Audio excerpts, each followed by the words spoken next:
The ILO is devoted to promoting social justice and internationally recognized human and labor rights. Its main aims are to promote rights at work, encourage decent employment opportunities, enhance social protection, and strengthen dialogue on work-related issues. Indonesia has been a member of the International Labour Organization since 1950, and the ILO has an office here in Jakarta, so they also can work together with the Indonesian government to implement those objectives. However, I wonder if both the Indonesian government and the ILO share the same definition of decent employment and labour rights. I asked ILO Indonesia Director Peter van Rooij how the partnership is working after more than half a century of being ILO member. What are the main sort of challenges in actually improving working the condition, creating sort of decent work and better work for Indonesia? Right, well, I'm glad you mentioned it. Decent work, pekerjaan yang layak untuk semua is our mission. And in Indonesia, with governments, with the workers and the employees, who are our members, by the way, we have a program that focuses on three objectives. Employment creation, we need jobs in the first place. Industrial relations, how management and workers work together, facilitated by government. And then the last one you mentioned as well, social protection. How can we strengthen the protection of people, whether they are migrant workers or whether they are people who are living with HIV and AIDS, or still some gender issues that need to be advanced, but also social security, which is having a major boost next year. Tell us a little bit about the successes of some of the things that ILO is doing in Indonesia. Any, highlights? Oh, a number of them, fortunately. And I think one of the points of the successes being successes in the first place is because we have been able to have a partnership with the government of Indonesia, but also the employers and workers. So a couple of examples of that is child labor. 20 years ago, we started working in Indonesia on child labor. Not always easy, not always recognized as a problem, but through this partnership, you see government taking ownership, putting a strategy in place by 2022 to eliminate child labor in Indonesia, putting budgets in place and still working together. So child labor is definitely a success story. Last year in Brazil, the third global child labor conference, Indonesia was recognized as one of the inspiring examples for other countries in the world. Another topic, migrant workers. For more than 10 years we've been working with Indonesia on the topic. Not always easy in the beginning either. And a lot to show for now.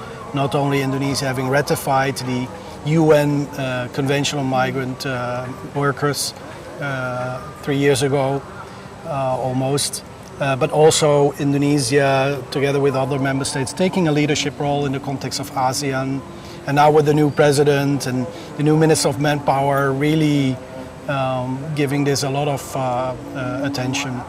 Other examples, youth employment, having worked on this with government very closely, yet the challenge is there. A lot of young people entering the labor market. Where are the jobs? What kind of jobs? Or maybe, the right skills are not there for the right jobs. Exactly. Yeah. Well, the skills is, I think, an important example, not only for youth employment, but in general. We know end of next year, the ASEAN Economic Community coming into place. Some anxiety or opportunities at the same time for all 10 member states of ASEAN.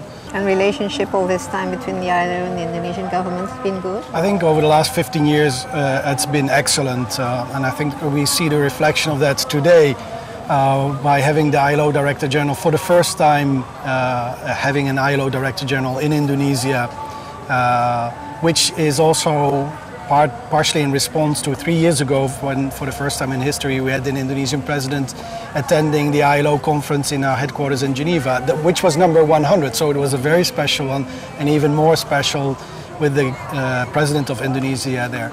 Now, I'm not saying there are not challenges, and I think that's part of a partnership where on some topics There may be different views, but it's part of a dialogue. When we promote workers and employers working together, I think it's also between countries and the ILO that if we are partners, sometimes we may have some tough discussions, but at the end we are here to help you, and I think the relationship over the last 15 years has been excellent. Now, talking about dialogue, what are your views of Indonesia's labor relationship, the industrial relations?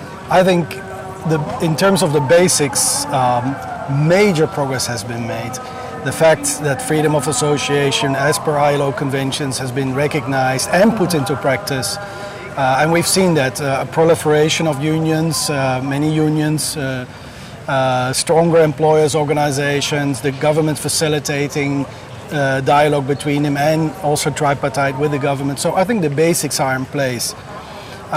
Obviously, we also see some of the challenges. We see demos, we see disagreements, but that's also part of a relationship. I think in a good marriage, you will see some quarreling sometimes as well. So.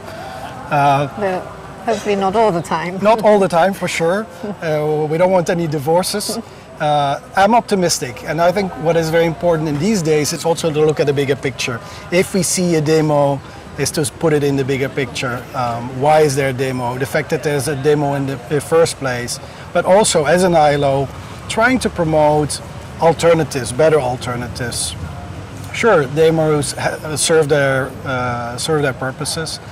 We think it's also very important to see how can you have a dialogue and a trust and confidence relationship that in the end doesn't require a demo, or where a demo may be an exception, because demos happen in many countries, including my own.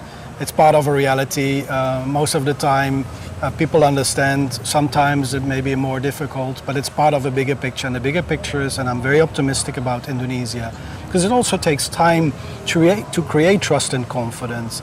Workers and management sitting together and realizing that actually they have more in common than what they differ on. How can we realize the menang-menang?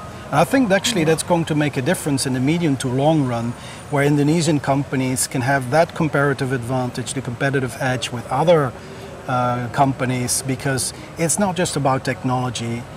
Skills are important, but in the end of the day, if workers and management cannot work effectively, efficiently together, trust and confidence, really both committed to get the most out of it, including productivity, that leads also to more and better wages. I think that's going to be making a difference. So I'm optimistic about Indonesia.